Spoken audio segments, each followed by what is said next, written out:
त्र्यंबकेश्वर परिसरात बिबट्याचा वावर, एक मृत तर दुसरीकडे बछड्यांसह मादी बिबट्या सीसीटीव्हीत कैद।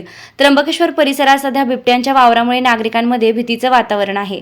अशातच एक दुर्दैवी घटना समोर आली असून तळवाडे शिवारात एका विहिरीत पडून बिबट्याचा मृत्यू झालाय।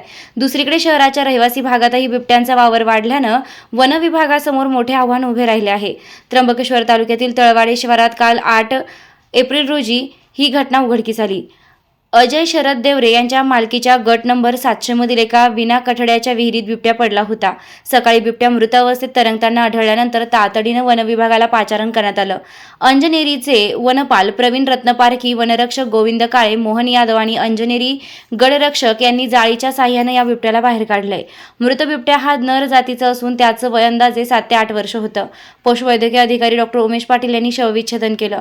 सर्व कायदेशीर सोपस्कार पूर्ण केल्यानंतर वन विभागाच्या देखरेखीखाली बिबट्यावर दहन संस्कार करण्यात आले। तर शहरात फेरी मारणारा बिबट्या सीसीटीव्हीत कैद। केवळ ग्रामीण भागातच नव्हे तर त्र्यंबकेश्वर शहराच्या उंबरठ्यावरही बिबट्यांनी आपला मुक्काम ठोकलाय। सुमारे 15 दिवसांपूर्वी ब्रह्मगिरी रस्त्यावरील ब्रह्मसावित्री मंदिर परिसरात एक मादी बिबट्या आपल्या 2 बछड्यांसह फिरताना सीसीटीव्ही कॅमेऱ्यात कैद झाला होता। वन विभागानं येथे पिंजरा लावण्याचे नियोजन केलं होतं, मात्र बछडे पिंजऱ्यात अडकल्यास मादी बिबट्या अधिक हिंसक होऊन शहरात उपद्रव माजवण्याची शक्यता होती। त्यामुळे खबरदारीचा उपाय म्हणून वन कर्मचाऱ्यांना तो निर्णय तुर्तास मागे घ्यावा लागला आहे।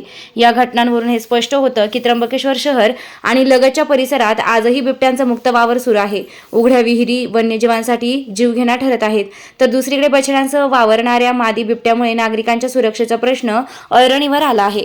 वृत्तसंकलन जगन घागरे, त्र्यंबकेश्वर।